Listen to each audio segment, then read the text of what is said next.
Hello, everyone. Welcome back to Riffs. Hello. So, as always, with each new session, we go over the enormous amounts of fan art we've received in the past 7 days, and I can't stress enough that it's only been 7 days. And we still get so much. All right, so this is from Dr. Gnome, when Nathan gets the bodies, which didn't actually happen, but could have. Hey, Nathan, we got the bodies. Well, it looks like I'm going to get promoted. Yeah. All right, this is from... Oh, snap. I'm going to have to go find out who this is from, because it opened the image, but not the actual tweet. So... What's the image? It's, he drew a bunch of stuff, like Al's glasses and Mila's hammer and... Oh, that is Dempsey. Dempsey, yeah. So he drew quite a few things, and I don't know why it's not showing it, but you guys should go to Riftyfell, hashtag Riftyfell in Twitter, and just go check them out for yourselves. This is Tom from Scarface. the old Tom. I mean, the young Tom. I mean, I don't even know. This is Bear from Kriana. Bear. Bear. I love Bear. This is Happy Mila. Sure. Yeah? I don't ever want to meet this Mila / Nora. What's wrong? You don't want to meet me? You want to draw? This is from Elora Grimm, however she likes to be called. This is a picture of Al with on his arm an eye. Not really a canon thing, just a kind of a cool concept of him. But it's just a cool picture of Al and his body that you'll never see again. And this is Mila with the lollipop. Yeah. Nom nom nom. Yum, yum, yum. And these, I'm not going to actually show them, but these are from Raceland. He made songs. You should actually Like really song go check them out. lyrics, Like yeah. song lyrics Yeah. for Tom and Al. It's fantastic. They're pretty sweet. I'm not going to go over them right now, but you should definitely go check them out. This is a picture of Patrick with Tiny Wrath from Laura. Oh. Kill your A friends! rare picture of Patrick without his hard hat on. Yeah. Yeah, it's weird Yeah. seeing him without hair. I tried doing that one, drawing him without the hat. Mhm. It's so weird. It doesn't look like him. And this is a sleepy Mila. You can tell because of the Zeds. Zeds. Yeah, You're you had- American. You don't have to say Z I or know, Zed. but Fuck! I did. Inferno, what have you done? All right, this is from Sleep Sketch. This is basically talking about the time where Tom was forgetting. He's like, "Here's a tracking device. I'll go get Mila's hammer." And Al's just like, "Patrick, can you just step on this?" But it was Extra smashed it. it was good. And then this is a very rare moment of drunk Al complaining about his new ears. I wouldn't expect you guys to see Al drunk on very often. He doesn't really like to, but he's been through some stuff. And every once in a while, alcohol is a release. A release to complain about elf ears, apparently. So that's it. That is our Riftyfell session for today. I'd like to thank you all for coming by. No. We can actually start the actual session. Yes, we can. So, Yeah. as I normally do before we get into the game world, are there any questions that you guys have for me before we get started? About the game or the rules or anything like that? Not Yeah. I. Is it morning? We'll probably actually start the session in the morning, if that's okay by you guys, since we kind of ended it with drunkenness and other such scenes. I think it would make sense to start afresh in the morning. Is that groovy? Yes. Okay, so by the sounds of it there, Monsieur Patrick, you have something that you want to do or say. I do have one NPC initiated scene in mind before we continue on with the journey itself, but I'll give you guys the right of way. So what's up, Piff? All right. Let's see. This is probably around the breakfast table. You would see Patrick scarfing down with one hand and with his other personal computer in his other hand doing that. And he goes in the middle of the mouth. All right. According to this, Ow. Hmm? Ow. Mind if we take a quick pit stop? I really want to check a certain area around here. I don't mind. Anyone else?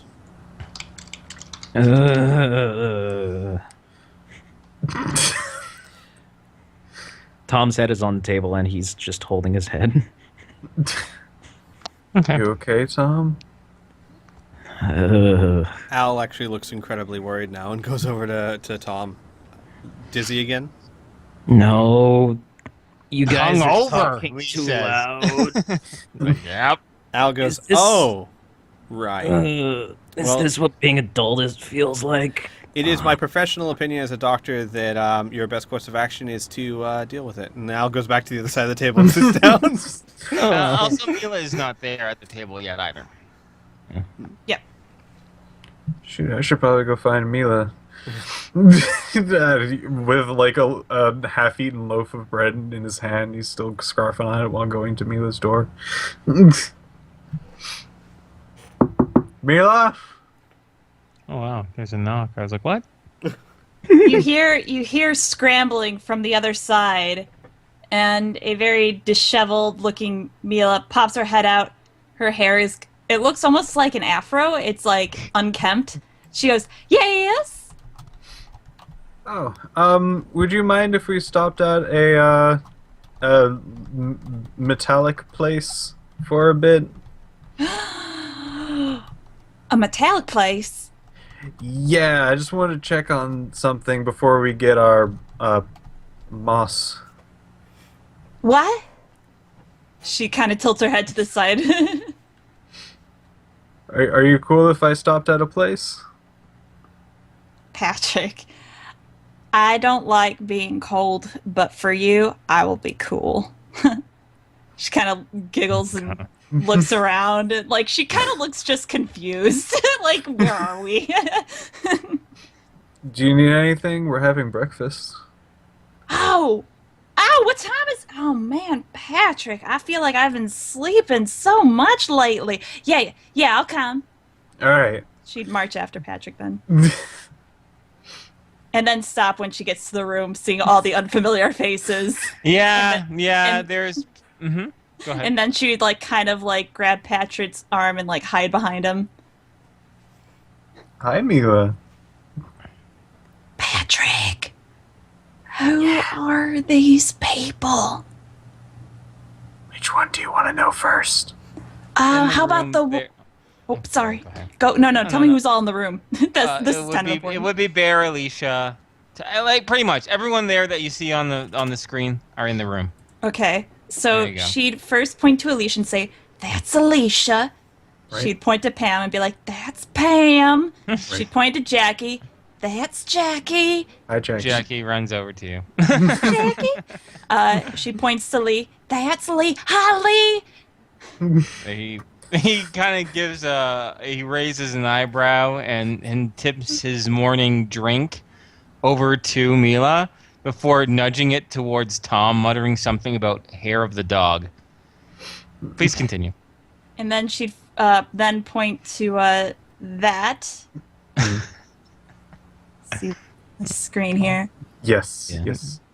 That is a friend that we've picked up. His name is Bear. "Hi, Bear." At this point, Bear is looking at you with attentive but also sad-looking eyes as he replies, "Good morning." All right. Then she'd point at this gentleman. I forgot. Did you change your name? No, no one has changed their names. Okay. No. So that's old Tom. "Hi, old Tom. I'm Mila." And then she'd Hi, point Mila. at this guy. That is pointy-eared Al. "Hi, pointy-eared Al. My name's Mila." No, Mila, it's me, Al. "Yes, and my name is Mila. It's nice to meet you." And she sit at the table. Al puts his head on the table. Oh, so you're feeling it too now. Al makes no response. And Patrick will sit down on the break. Well, that means we're going on a bit of a trip. We're going to have to direct a bit. Al, I think you're probably the only person here who can do that. Can anybody else Pilot? drive this? No one else can pilot the behemoth except for Mila. Yeah. But Mila Nora. Yeah. But whether Mila knows she can or not, I leave it up to her character.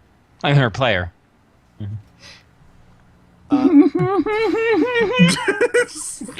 I'll say he'll put his head back up.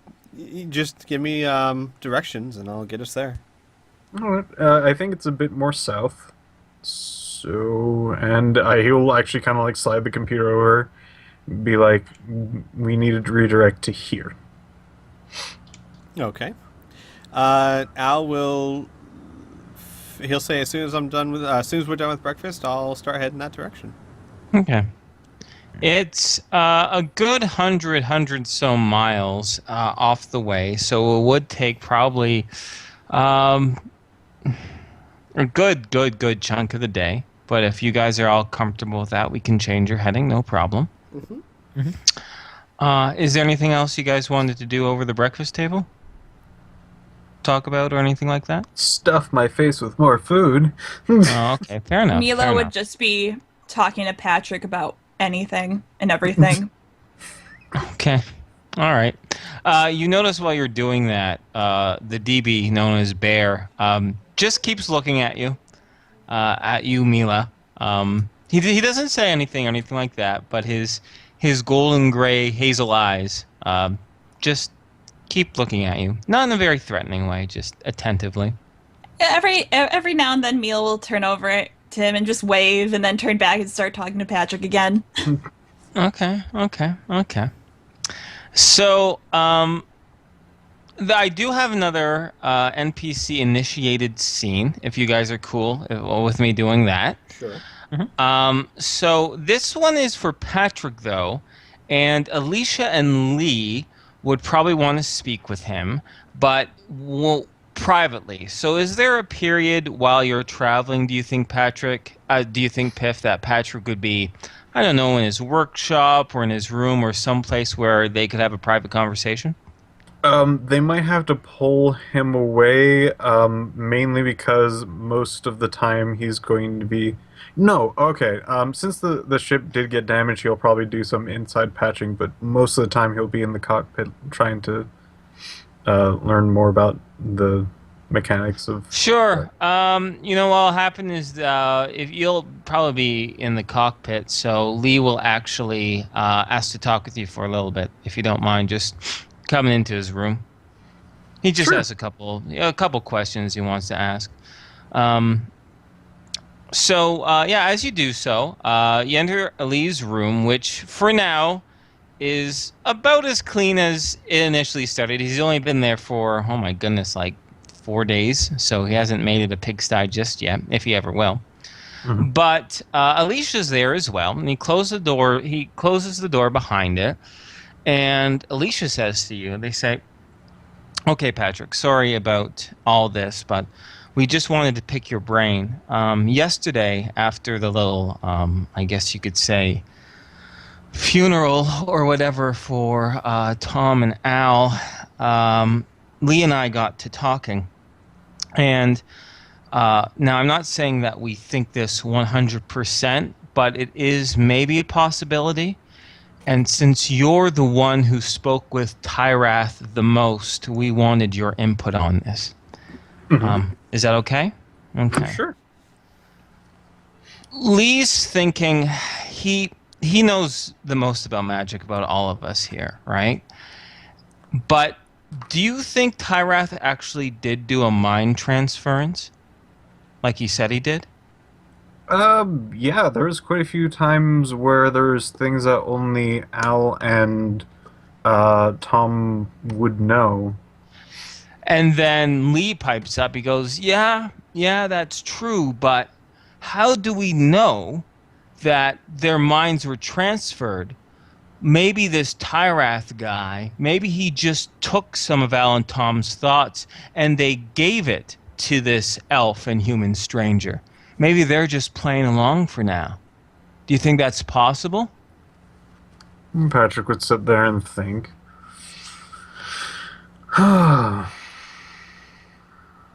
Well, one's a cannibal, and so far he's been eating properly. Yeah. Yeah. The other one hasn't tried to murder us and rape us. Didn't try to hit on anybody lately. Yeah, but it's only been, what, a day? Yeah. Listen, and then at this point, Alicia cuts Lee off. And she said, like I said, we were just talking about it, right? But the thing is, okay, maybe Tyrath did what he was supposed to do. Maybe he didn't. The question is, can we actually trust this guy? Do you trust him at all? It's an interesting point. Mm-hmm. Well, I mean, he just did a big thing to our friends. And now all this shit is floating up to the top. Magic is a bit of a unknown, but I trust just about as much as his magic as much as he does, and I trust him as much as Lee. Lee gives a bit of a shrug and be like, okay. We just wanted to know if you had anything else to think about in regards to that.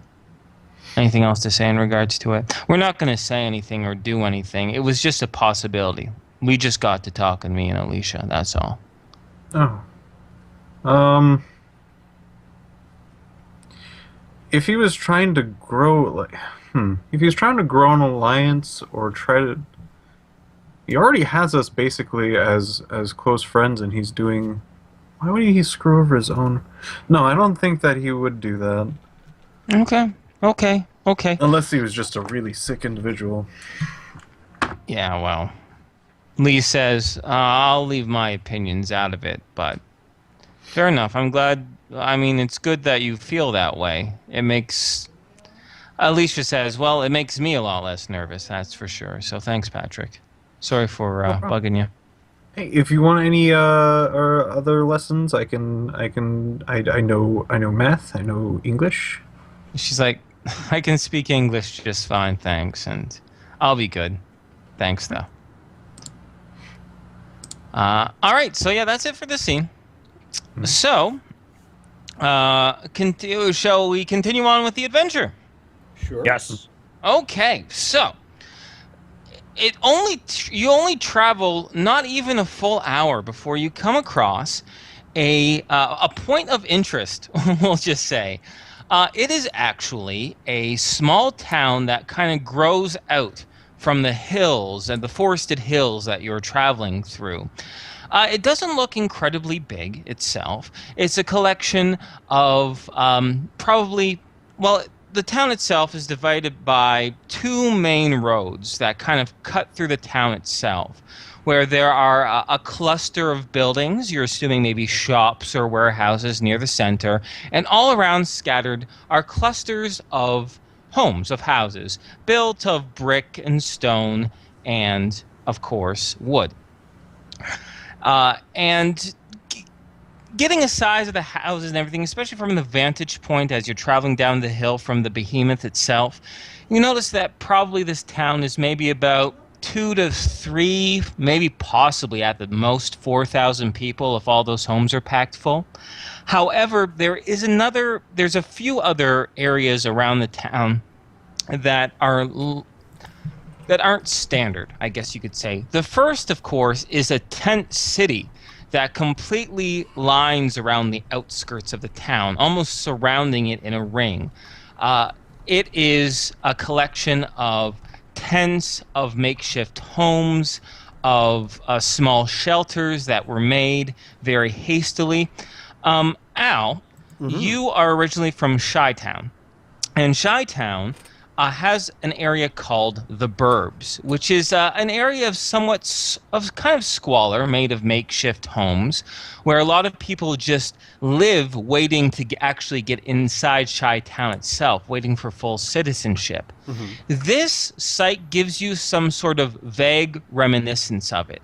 It's clear that these tents, which are bustling with people, are not a permanent fixture of this town itself. The exact circumstances why there is this tent city, you're not too sure, but it can't be missed. The second area of interest around the town actually lies just outside of the outskirts. If one were to walk down the path itself, it would probably take a good 30 minutes. But sure enough, and you guys are most certainly experienced in spotting these, is you're quite certain it's a traveling show. You can't see the details itself, but it looks like there's certainly some trucks that have set up. It looks like there are people coming and going to this traveling show itself, and it seems to be a bustle. In fact, if you were to make your way towards this town, towards this city, you would actually pass by the the traveling show, which later you will figure out is a freak show. No. Okay. Because God had a slip of the tongue. This traveling show, you'll actually pass by that first before anything else, just based on the trajectory in which you are headed. Do you have any questions about what you see? All right. Is there a banner or flag that they They show? actually do have some colorful banners, but no flags and nothing other than just some bright colors entertaining. I mean, flying in the wind. There's no actual written word upon them. Do they have like a symbol that shows up a lot? They do not have a symbol neither, no. All right. Mm-hmm. How far away are we from where Tyrath wants us to get that stuff for him? You don't know exactly where you are to go. Well, I mean, you have a general idea. Tyrath said head to the south and west and you'll find a ley line. That was all his instructions. He didn't give you actual coordinates. So you don't know where this ley line is at all. He just said you were supposed to just keep on going south and east, and he said you'd find it. And now your new trajectory is actually south and east, but much more east than south, if that makes sense. Okay. Much more east than south. It might be good to try and get information, see if they know anything about where we're supposed to head, what we might face, etc., etc. Yeah. Cool. Traveling shows themselves are a fantastic way to get information. You do know this. Mm-hmm. Does that mean we were part of a freak show too? No, trust me. All right. Except for maybe Pamel. So, unless there's any objections, I would say we park the behemoth a respectable distance away. We don't want To upset anybody? Upset anyone, yes. Okay, fair enough. As you navigate the behemoth itself and parking it outside the city itself, along the outskirts, not too far away from the traveling show's own setup, you, of course, can see some passersby staring at you as you navigate this huge robotic vehicle onto the ground as dust and dirt, gently float into the air as you all prepare to disembark. You are now definitely close enough to this traveling show that you're able to get a few more details. It doesn't look like it in particular is very large. Maybe the staff is maybe around 20 or so. All the individuals, men, women, and children who are being entertained from the town itself, traveling down that path. Very, very, very, very few of them are wearing body armor, but the ones that you think you can identify as members of the group themselves, by the way, their body language and how they hold themselves, most of them do seem to be wearing body armor. And that doesn't seem really out of place. at all, really. They're just protecting themselves. What else? What else? What else? You do see several cages, maybe 3 or about 4 of them. Instead, you can kind of see glimmers of it, but the way the show itself is set up is that the vehicles are blocking the back of the show, so people can't just sneak in the back way. And a lot of the traffic is going throughout the front, where you can see men taking payments and handing out colored sticks to the passersby. And one particular man in a dazzling black suit standing on top of what looks like some sort of wooden crate, yelling and hollering and encouraging people to come on in. Once you decide to step outside, your ears are filled with laughter and conversation and general, human noises, people noises. Oh boy, great description, Inferno. You're just nailing that one. So, anyway, so what would you guys like to do? Patrick. Ye- Yes. I want a steak. You want a steak? Yeah. All right. He nods vigorously. I was gonna look around for exactly what kind of stick she's talking about. the one they're giving out. All right. And he'll walk that away towards the Okay. sticks. Okay, so towards the front of the traveling show. Okay. Yes.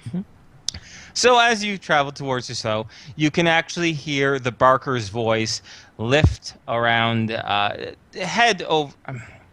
You can hear his voice rise above the general chatter and laughter of the small crowd that is forming around and inside the traveling show itself.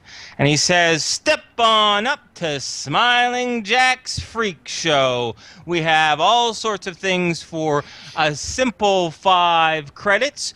We have ourselves a fantastic rabbit stew or apple cider. Get yourself some maple candy or see our strange and enticing and exotic attractions. Things from beyond dimensions. Skulls of monsters long unearthed. In addition, incredible live shows including a baby Tyrannosaurus Rex and Gilda, the living blob.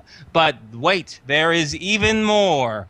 For your measly 5 credits, or we will also accept the equivalent in trade, you can see the amazing, incredible Machine Man. Step right up, make your payment, get yourself a colored stick to make sure we know you are legitimate, and come in and have one hell of a time." Color stick. Patrick. What color do you want? What They're color all is it? blue. I want blue. All right, we'll get the blue one. Yeah. All right. As you approach the front, with the Barker still doing his good old delivery there, 2 wilderness men. They're somewhat unkempt but pleasant in demeanor. Happily take. I'm assuming you're paying credits to enter. Yeah. So who's all coming on in? I'll go. Okay. Mila. All you guys. Okay, great. Okay. So that'll be 20 credits, and he gives each of you a simple, looks like it was a whittled wooden stick with a blue tipped end there, and they remind you to just keep that with you, and just to prove that you actually paid and did not sneak in. Do they seem to have any problems or stop us with our weapons or body armor or anything? Not at all. They certainly hope that common sense will rule the day, because they themselves also are packing, and no one wants to disrupt a real good, fun show now, after all. They just give, also, of course, there is a disclaimer that, some of these sights that you see might be disturbing to some individuals. Just don't go flying off the hammer. It's all good, clean fun. Okay. I'm ask where I could find the apple cider. Oh, wonderful. Well, they gesture you over to the food tent. In fact, if you like, guys, what I can do is I can give you, since now you've entered this, fun little freak show, what I can do is I can give you highlights of everything that you guys see, and then you guys can decide who or what you want to interact with. Does that sound good? Yes. Okay. So this particular show, it offers a food tent, and you can smell a rich, like salty rabbit stew that they're talking about off of the food tent itself. Now, there aren't any signs actually showing what they offer, any sort of menus. Since the majority of the world itself is illiterate, it's really quite redundant. So instead, they have individuals selling it, and they say how much the costs are and everything like that. So the food tent itself sells a wonderful rabbit stew with a mug of apple cider for 6 credits. If you just want one or the other, the price is different. They also sell beer for 2 credits a mug. Maple syrup candy, you get 2 pieces for a credit, and a variety of dried meats, selling for about 4 credits or so a pound. Once again, they will happily take items in trade. So, as for the attractions, the show offers a selection of some strange vegetation, what also looks like to be some skeletons of some sort. If you're interested, I can get into more detail with that, as well as a collection of pre-riff artifacts that a lot of people are crowding around and oohing and awing as the Barker goes on and explains what they do. As far as the live attractions go, there are a few. The first is a wild and dangerous-looking mutant beaver. Another one is a small carnivorous dinosaur that paces back and forth in a cage. There is, who you are assuming is Gilda, the living blob, who is this massive orange-skinned DB woman. There is, over towards one corner, is, as the Barker proclaims, is Rasputin the Wild Man, who seems to be a half-naked and tattoo-covered man who currently seems to be acting deranged, much to the delight of some onlookers. In addition, you can also see a cage. It is a wired cage as compared to a barred cage that seems to be filled with snakes and a man who is slithering around with the snakes. In addition, there is one final large cage that is near the center that currently has a large red curtain covered over it. And that is its main attraction. It is kind of wired off, and that will be revealed soon into the evening. It's just the main attraction has not been shown just yet. So, I can repeat anything for you guys, but I'm going to let you guys just play. So what would you guys like to do? First, at the food tent, I would love to purchase an apple cider and 2 maple candies. Yeah, can I get some candy too? I will order 4 maple candies. Okay, so that's 2 credits for the maple. Okay. That is 4 credits for the maple candies. They're going to round up. And you just want the apple cider? You don't want this fine rabbit stew? Oh, no, thank you. Okay, so then it's just 3 credits for the apple cider. What kind of meat did they have? A variety of dried meat. So dried pork, dried beef, and dried chicken. All right, Al's going to get some dried beef. Mm-hmm. And then he's going a pound of it, you probably? No, like to nibble on, like to eat. Not a whole pound, or unless others would want it. They sell in bags of pounds, unfortunately. Okay, well then he'll get a pound of it. Sure. Okay, cool. 4 credits. All right, and then he's going to nibble on it, get a weird look on his face, and then start seeing if they sell any vegetables. Nope. Okay. No vegetables. They look at you kind of weird, and they're like, no. Mila's staring at your food. Al will offer some to Mila. Like just say, Mila, want some? Thank you, Pointy-Eared. I'd love some. Yeah, sure, anytime. She grab it. He is not going to complain. Okay. I am going to get some rabbit stew along with some cider and Great. 2 pieces of maple candy. All right, 7 credits, please. All right. I love how I'm like, I don't know if you guys can afford 7 credits. I mean, let's not. I don't know, man. Well, he did say we could barter. Yeah. A narrow knife? What will this get me? Everything? I got this All right. broken arm. Would you like? We've got a lizard mage who owes the fate. No. Oh God, no. All right. What else would you guys like to do? I can go into it again if you like, or if you guys can just kind of peruse around and I can just show you some stuff. Yeah. I would just walk around while I'm eating the rabbit stew and stuff. Okay, fair enough. I would Okay. Looking at the priest. At the what? Sorry. The pre-war stuff. Okay, cool. Well, tell you what. How about since a lot of this stuff, with the exception of the exhibits, well, how about we just start with some of the stuff that is very much in plain view that other participants are kind of just looking at.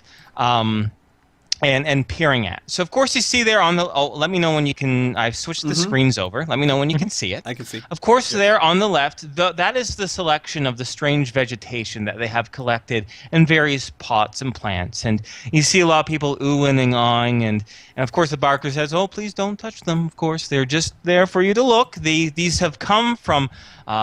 Strange and exotic places, and he's telling a big story, in particular about this one here on the right, how it came through.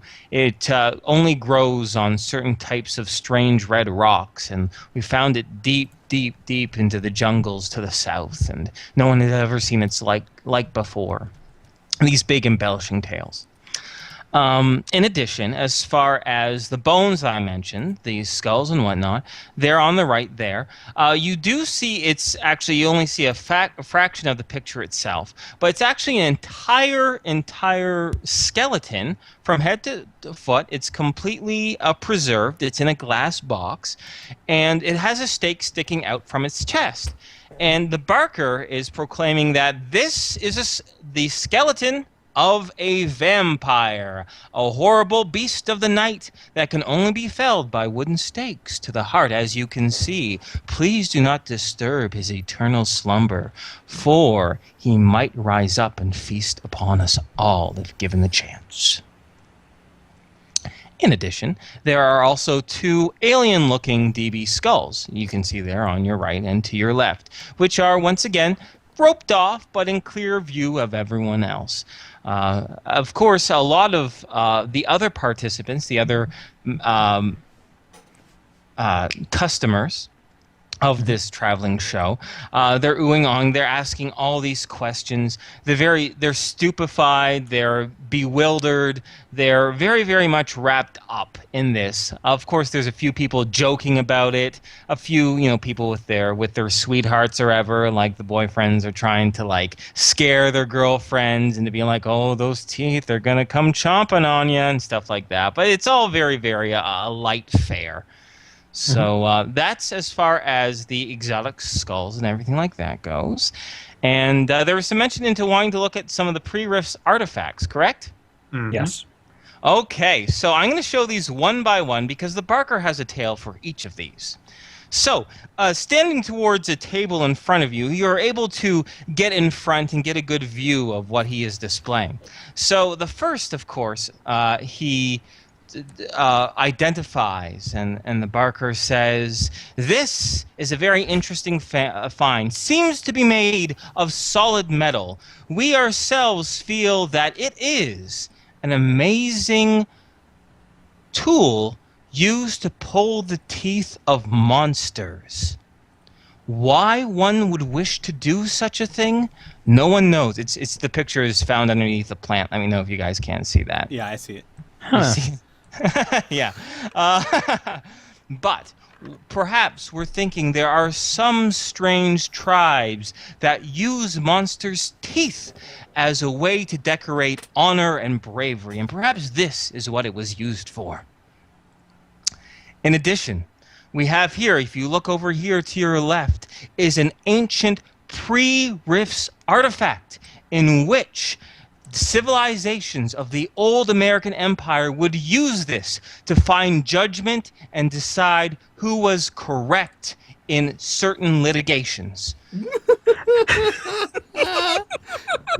next I show you is a pair of instruments strapped upon one's hands and feet, used to navigate strange, muddy pathways.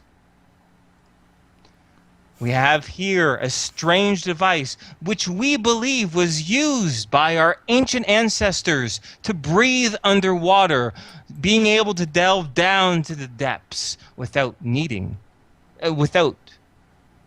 having to gasp for air. Okay, that one seems feasible. Ah. Al's thinking to himself. Fair enough. Patrick is the only one that was like, no, I don't think that works. Yeah. You are absolutely right. We don't even have to do a skill check. These things are not accurate, but that's okay. That's all right. The next, he's ready to show you. This is a strange, unknown cipher, some sort of bizarre code. Perhaps it is of alien origins. Who knows what it could possibly unlock? Who knows? It's yours to discover. Indeed. Can No, I see it the is back not. of it? The Barker says, unfortunately, sir, I should not dirty the displays here by tossing them around in my hands. May I assure you, the front is all that is meant really to be seen. The back is just a simple sheen of metal. I have a quick question. I did say it's yours to discover in character. Did he say in character, no, it's not, or something? Yes. Okay, I would say, and then Al would point and go, yes, it says right there, yours to discover. He pauses for a moment and goes, oh, I see you're illiterate. Oh, I see. I thought you meant you wished to take this object.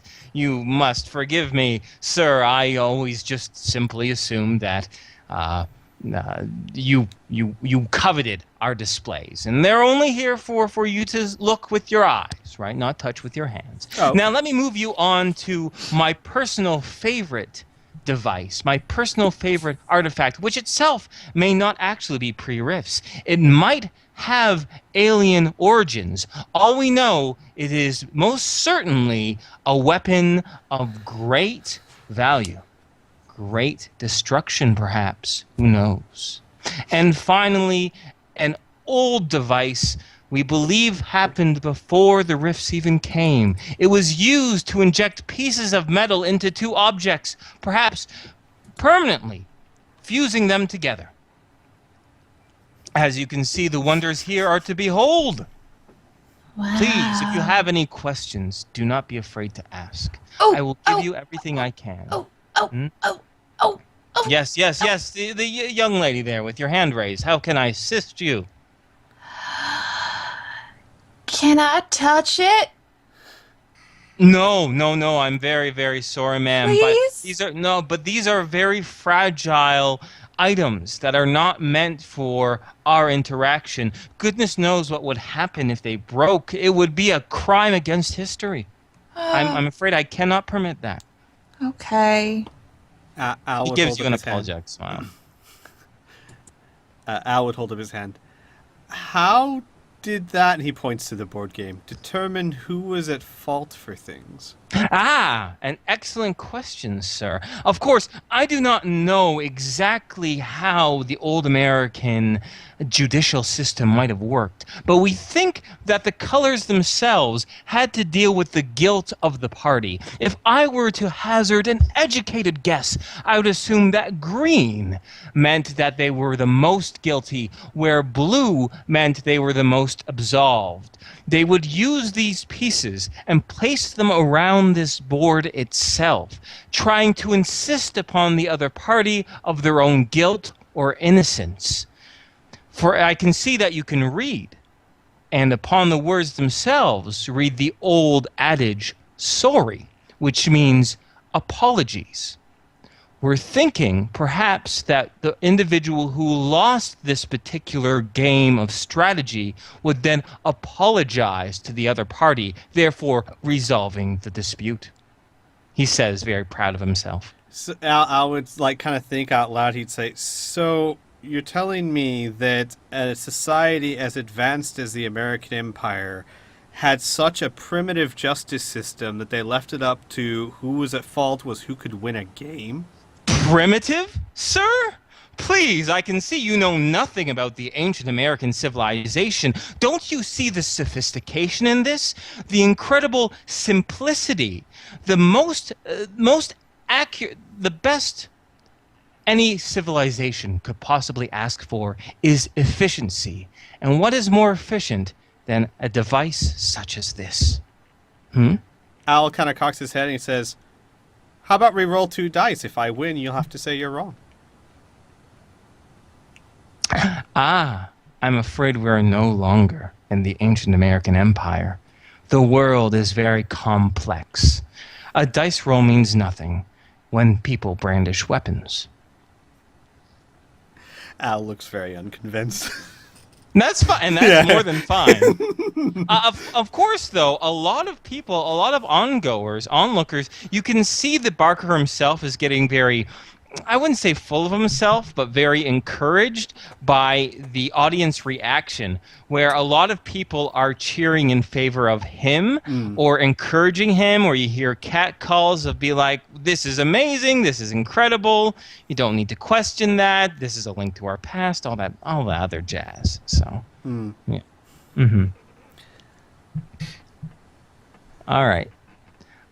Anything else? Any other questions? We can move on. No, I'm good. Hearing that basically none of these can be touched because they might be broken, I think he's Yes. going to move on. Okay. I fair do enough, have one fair quick enough. question as Yeah. a player. Yeah, What's the blue thing with the handle? that's a vacuum cleaner. That's a hand Yeah, that's a vacuum cleaner. cleaner. Okay, I guess I've never seen a vacuum cleaner like that before. Yeah. That's crazy. It looks like a phaser. I know, which is why I I'm want like, a vacuum phaser. You don't want a vacuum phaser? I do Jeez. want a vacuum phaser. Okay. Well, I think it's time to unveil the main attraction of this show. But before I do so, I gotta get myself a drink of water. So I'll be right back. Okay. Right. I'm gonna set it to suck. just for everyone's Suck. like, Laughing. Stop it. Suck. Suck. Suck. I didn't even make the reference. Sorry, yes, I Piff? did. Grana, Yo. take a look at that thing I sent you. Yes, Piff, sorry, you were So saying. I guess just for everybody's It's note. beautiful. Patrick knows that you can like misjudge pre-rest artifacts, but he pretty much believed everything but the hose. Al's biggest problem is with the idea that such an advanced civilization leaves who's at fault to, I don't know, who wins the game. Hey, I believe everything. But Mila's absolutely convinced. How do you even know how the game works anyway? no, it's not that. It's the fact that any advanced civilization would not determine guilt on the evidence, but by on chance or strategy. As in, Look, look, there's cards. They tell you what to do. You go around the board and you follow the arrows. Okay?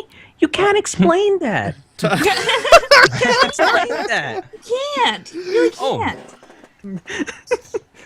Sorry, I forgot to. I was so eager to go to the main attraction, but I forgot about the other live performances that you might be interested in interacting with. I can reiterate them if you like, because I went through them pretty quickly.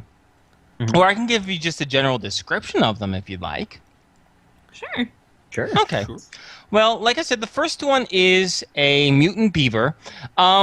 You're thinking he is either non-sentient or perhaps a feral in a way, because this is the most almost like dangerous looking one, because there are bars on the cage and the cage itself is roped up.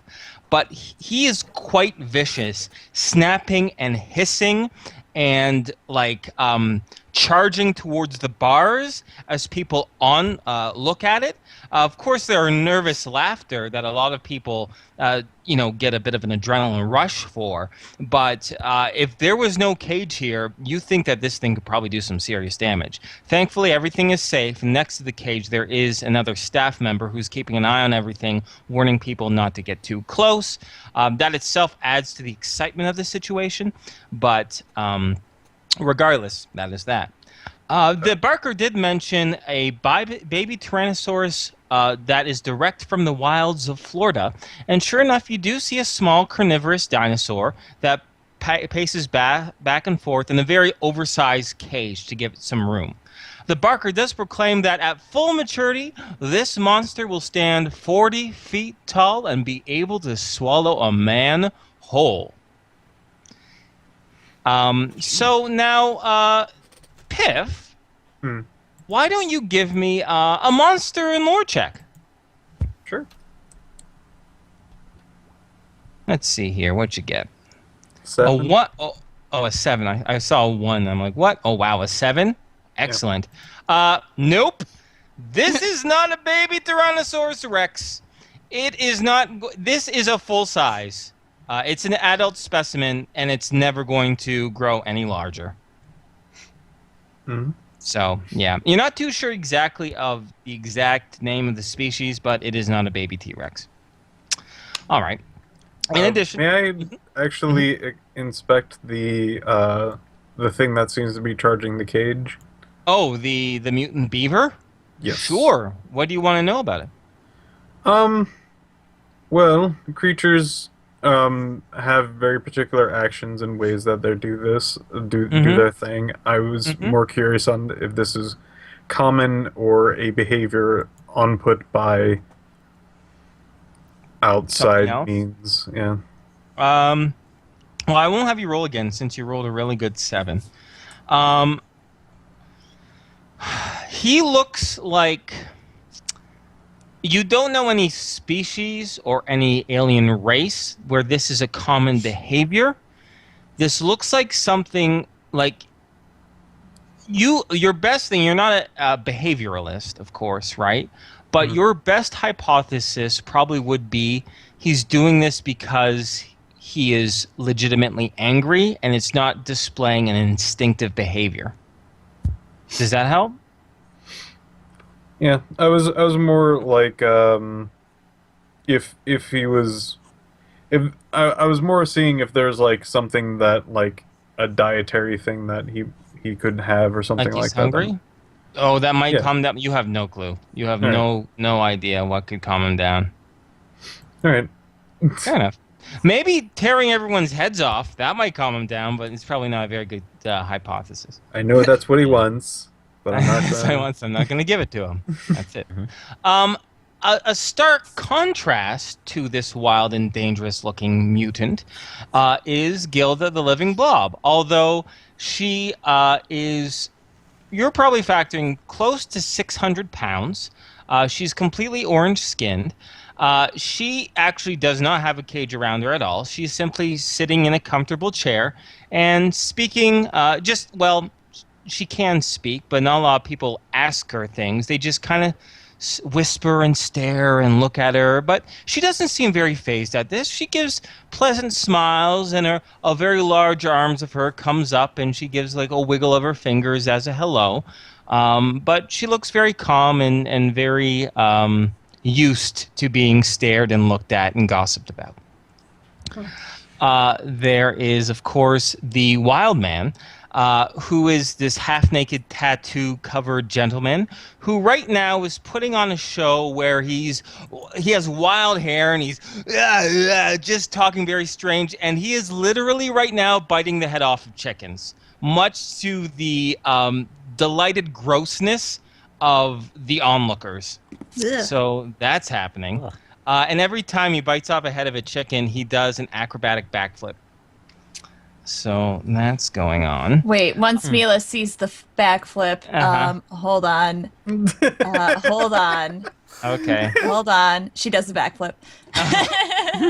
Okay. All right. She does a backflip. A few onlookers take a look at it. They respond to it.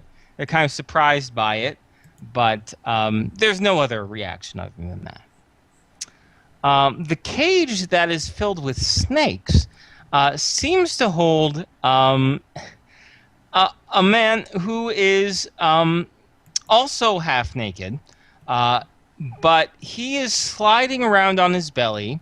He's hissing and licking his lips, much like a snake, and you don't Okay, like there might be 100 snakes in this pit. It's huge as they slither around in this big mass with him around it. He doesn't look unfazed. The Barker says that at least half these snakes themselves are poisonous. So Sly the Snake Man is very suited to his environment. He has never been bitten before he is one with the snake itself.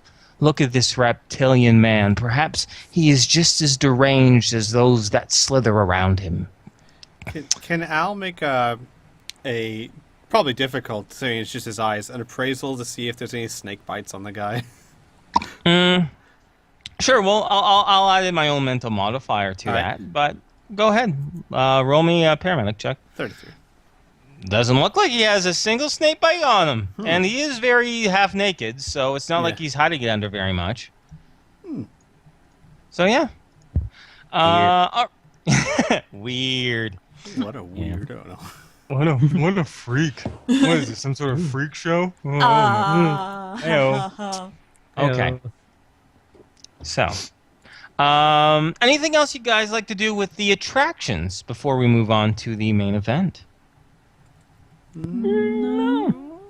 That's fine. I just want to make sure you guys are doing everything that you want to. All right, that's fine. So, This is all very interesting stuff, but I kind of Good. want to see the main event. oh, okay, excellent. Well, here we go.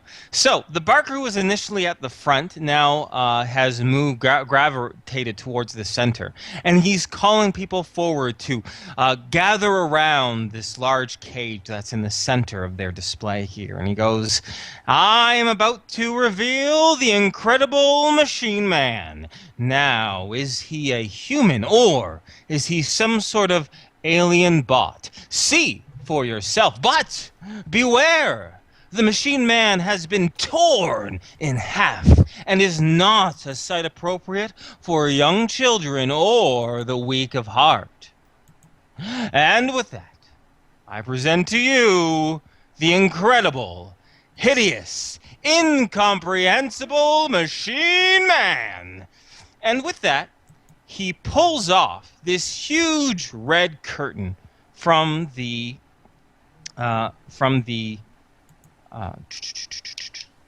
cage. Oh my God, my line of thinking is completely gone.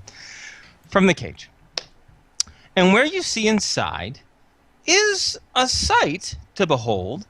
It is a grungy, wild-haired man with mechanical arms that is sitting huddled in the corner of the large cage.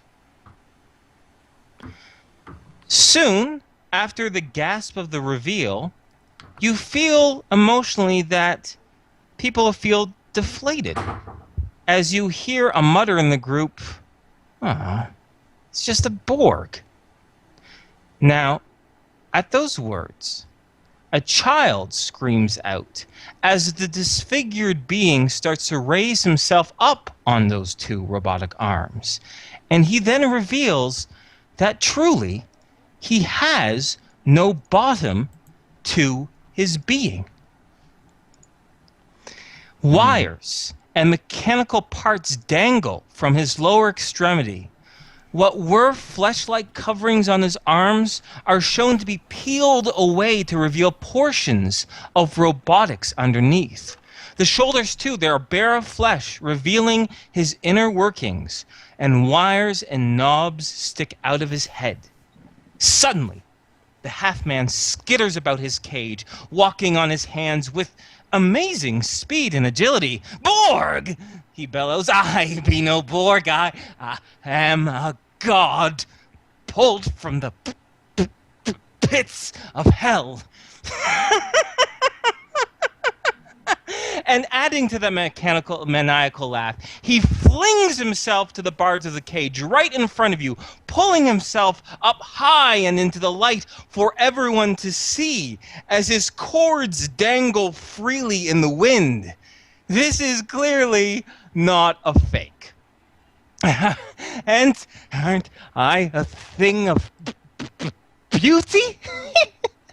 Yes, I am a most amazing. and he swings from the bars back and forth, skittling along the cage of the floor, laughing that strange, creeping, maniacal laugh all the while. Soon, after about a minute or so, his mood changes, and finally a scowl reaches his mouth, and he says, "Now, you've seen your show. Get the hell out!" And with that, he huddles back into the shadowed corner of his cage. The host of the show, the Barker, starts to usher everyone kind of out. The other, onlookers out. There are some disturbed individuals at this, but he assures them, he goes, "Why don't you get yourself a beer, sir? You, ma'am, perhaps a bowl of the most tantalizing rabbit stew you'll ever eat. After all, we cannot control what the machine man does or says. So please enjoy yourself. Enjoy the rest of the show." As you can see, though, it is not something that you will forget kindly. But of course, he doesn't usher you guys out just at the very moment. But yeah, and of course, you also hear the Barker say, "If any of you have any questions about the Amazing Machine Man, please ask me. I will tell you the most spine-tingling tale you ever heard." And with that too, eventually that you will also be ushered away too, if you choose to. I want to leave your actions to you. What would you like to do at this point? I'm good with drinking candy in hand to. Okay. Actually, if we're the last ones, I will. Well, you're one of the last ones. All right. Mm-hmm. I would probably pull the usher. I would try to pull the usher aside to speak with him. Yeah, sure. No, he's amiable to your questions. It's a part of his job. Yes, sir. You have questions. No. More of an information that the dinosaur that you have he's probably not going to grow any larger than that since he's probably hit adulthood, but that's The Barker gives a laugh. Be like, "Oh, such fiction, sir. No, that is not true. That is a baby Tyrannosaurus Rex. We ripped him straight from the nest of his mother in the wilds of Florida." oh. He gives us a small, reassuring smile. Oh, I hate to be so insistent upon this, but I just want you to know that because misinforming people might not be the best policy. It's a neat little creature, though. As you say those words, you see the Barker slide his eyes over past you towards another gentleman. He also seems to raise his hand and signals for a finger to join him, and you hear a gruff voice asking, "What's the trouble here?" And sure enough, as you turn around, you see an ornery, somewhat old. He's probably in his perhaps mid to late 50s. A rough salt and pepper stubble crossing his features.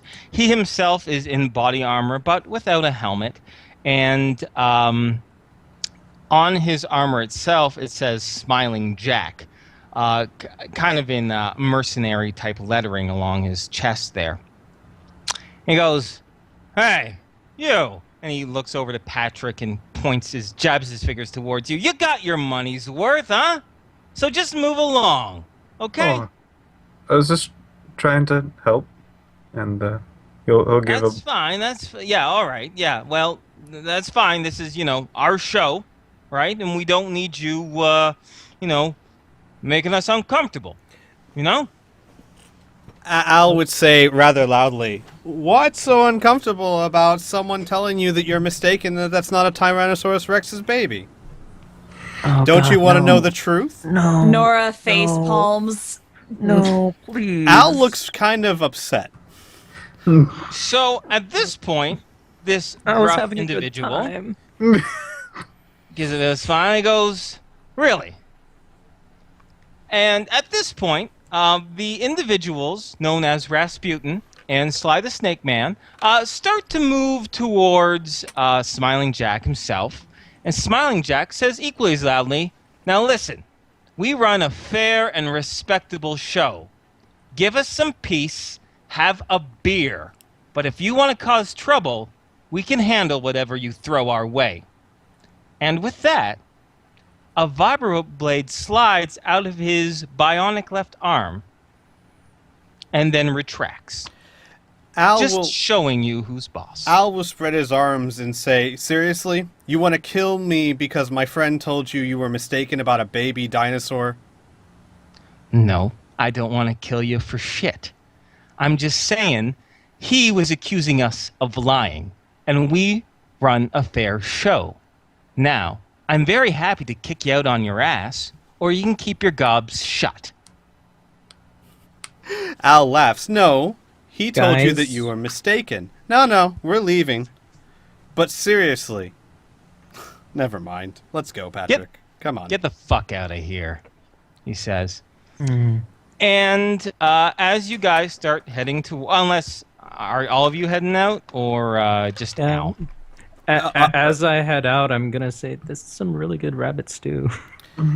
Al was actually going to put an arm around Patrick's shoulder and kind of guide him. Yeah, I was gonna go out. Yeah. Okay. How about Mila? Yeah, we'll go. Okay. Well, as you head out, something happens. So, before you can see, you hear a fear-filled shriek from one of the patrons that seem to be lingering outside, followed by what you can recognize as laser fire. As you rush out towards the front, you see a pair of unusual gray-green robots, in which I will be bringing over to you. Let's take you over to the main Rifts panel here real quick as I bring them over. Some unusual token layer, gray-green robots that I'm going to make bigger. You see a pair of them.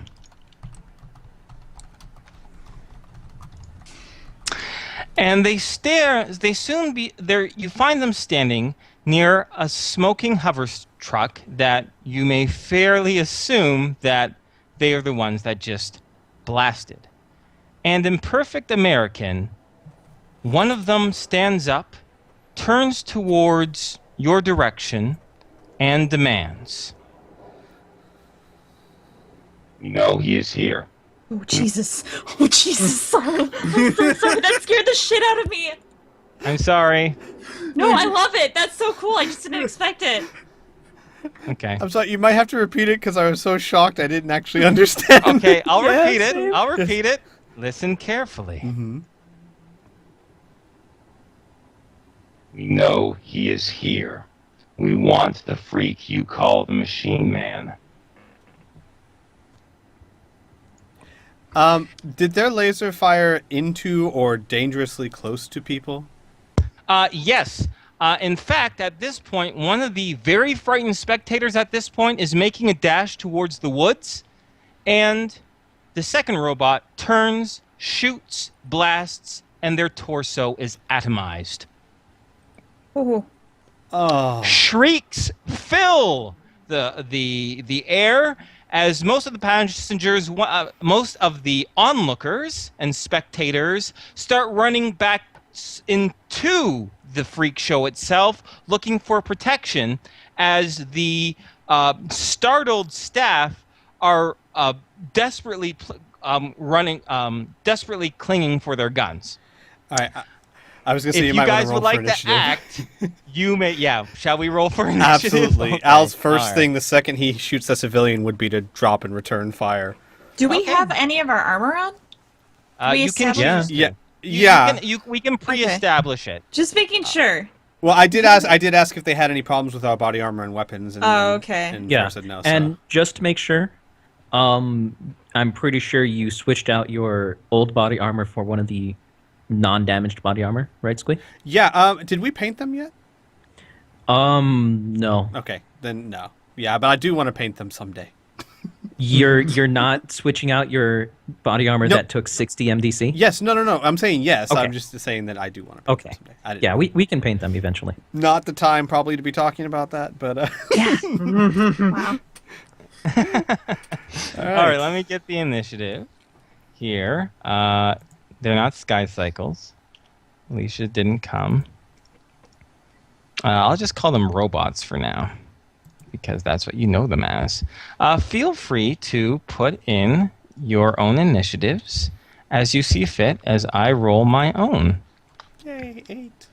Woohoo! 5. Hey, Patrick. Hey, how you doing? Hey! Hey, how you doing? Oh, well, this is going to be really easy for you guys.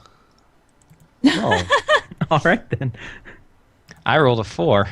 I got a rock. Oh my goodness, the dogs next door are just howling. Oh my goodness. Oh, I can't hear anything. They want the machine man too. Oh, that's good. I'm glad you guys can't hear anything. Yeah. But I might. Okay, no, I can't. I have to keep going with the game. I'll file a noise complaint later on. We gotta fight some robots. The show must go on. I'm so glad I scared you with my. It was so cool. Like, it was so fucking cool, but I just didn't see that coming or like hear that coming. So all of a sudden, it was just like, I'm What? Satan robot. Like, oh my god. Okay, so starting the initiative order right after. Everyone is ready. Everyone's good to go. Yes. No, I gotta put in Mila. Oh. Oh, okay. You got put in Mila. Yeah. What did you roll? A 5. So you Oh, have God. 4. So We 5, 4, all 5, 4, rolled 3, low. 2. yeah. Tom was Well, the highest, and he rolled a 9.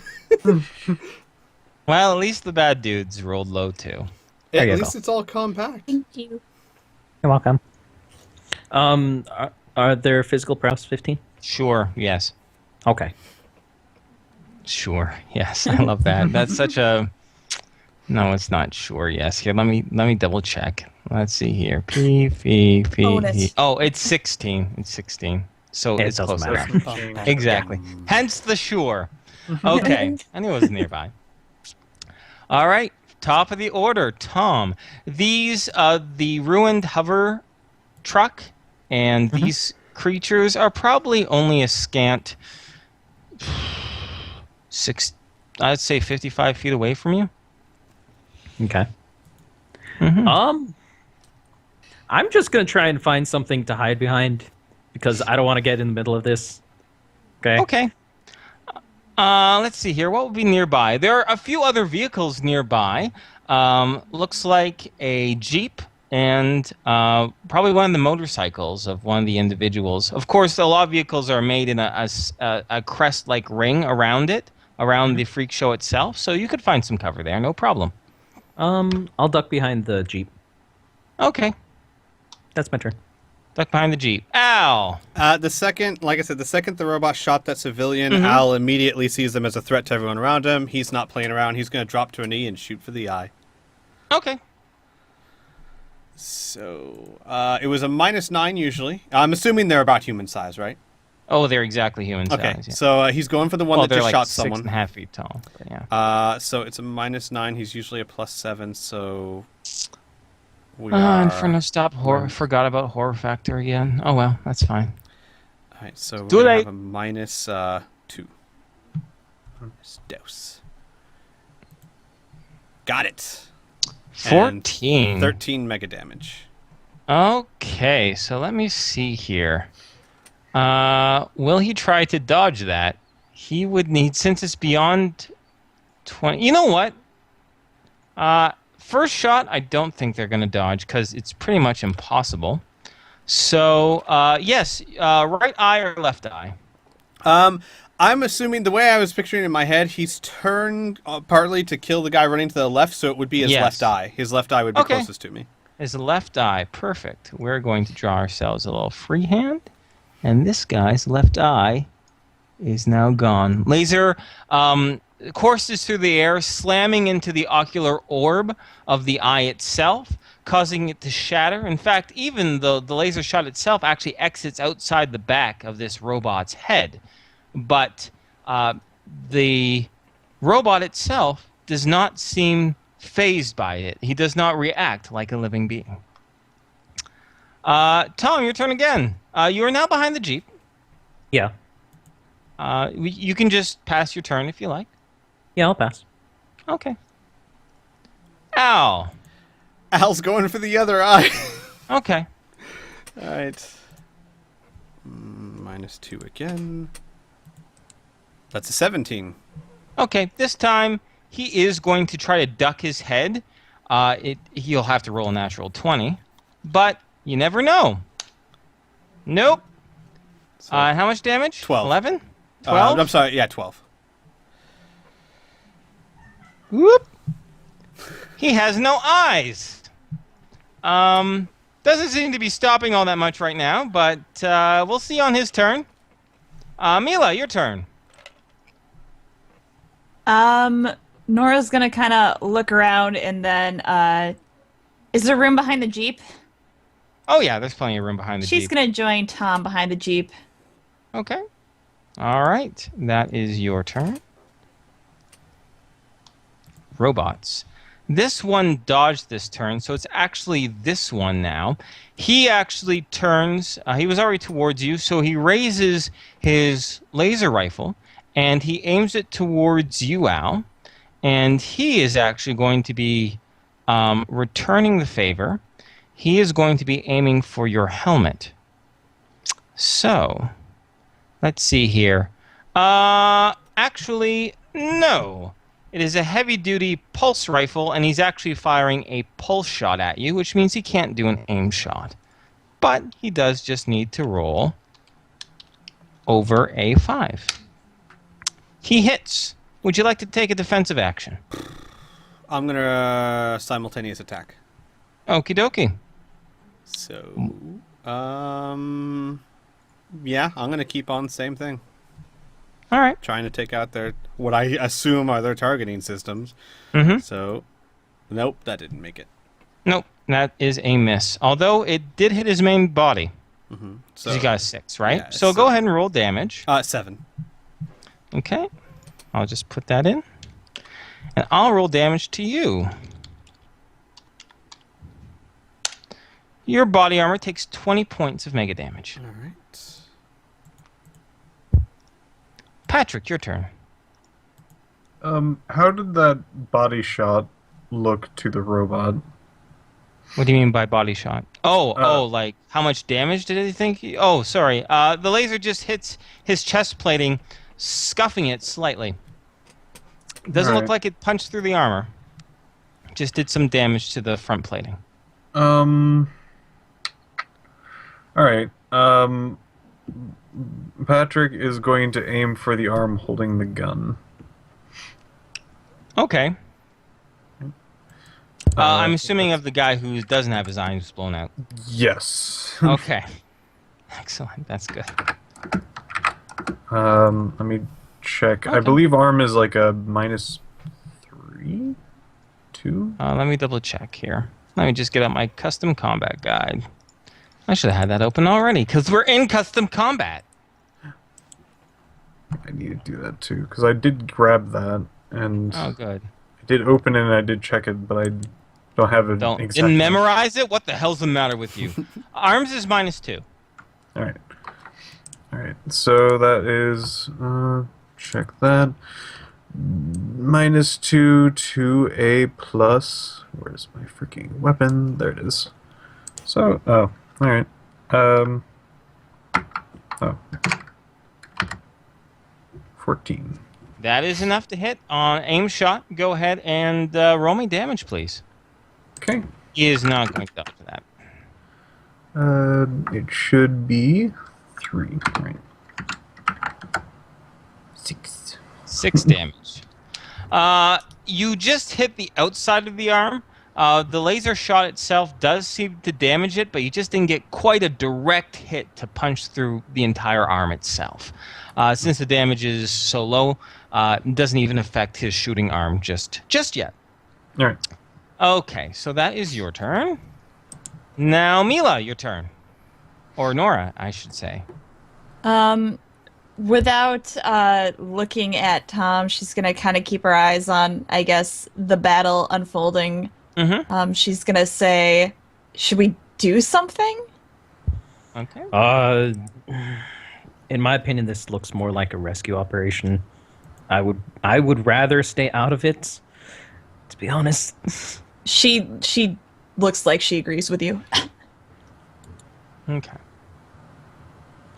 All right. At this point, the robots act, but you can also see out from the woods themselves 2 other robots actually emerging from the bushes themselves. But they're heading towards the back of the caravan. I mean, back of the show itself, in which right now they are engaged with members of the freak show, like the staff members, including that gruff individual who told you to get the fuck out of his show. Him and his men seem to be engaging with these robots right now. So, that was their turns. But this robot is going to be firing blindly around. So I'm going to roll 1d20, and I'm going to roll a -9. But he still has some sort of no, -9. He has no eyes. What the fuck, Inferno? And let's see what happens. Wow, he hits. He might hit something. So what I'm going to do is I'm going to roll a 1d100.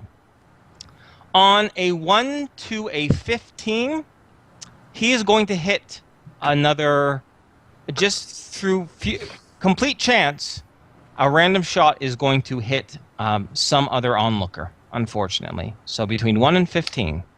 Get a 43. So it actually shoots over top your head, Nora, missing you completely. The second one, however, is going to continue its assault towards you, Al, walking towards you in a steady, strong, aggressive fashion, just closing a distance of 10 feet as he unloads once again another shot into the main body of your armor. That is enough to hit. What would you like to do as a defensive action? I'm going to simultaneously attack. Okay, so we'll eat up your last turn. If I'm eating up my turn, can I say something as well, Yes. like to the conversation? Yes. I would say rescue We'll add it to your simultaneous attack. Rescue operation or not, they're killing innocent civilians. They need to be stopped. Okay. Roll the hit, baby. All right, and this time I'm doing a burst ion shot. Okay. So that's going to be plus dose. Where's my plus sign? Oh, I'll have to add a plus sign. 9. And That's enough. 27. 27 damage to his main body. Nice. Oh, wait. Wrong guy. Whoops. This guy just has no eyes. The rest of his body's great. Except for the eyes part. Okay. So... your ion blast hits the kind of the sternum area of his armor, actually blasting a small hole in it this time. And he does his weapon fire slams into your chest plate as well, doing 17 more points of damage. All right. Okay, so that was their second turn. Mila, your turn. Just kind of observing the situation. Nothing Okay. else. All right. Tom. All right, I'm going to level my my laser rifle on the hood of the Jeep and fire at the arm of the one that still has eyes. Sure. All right, roll a hit, baby. So I have a +4, but -2 because of the arm. So Yep. D20 +2.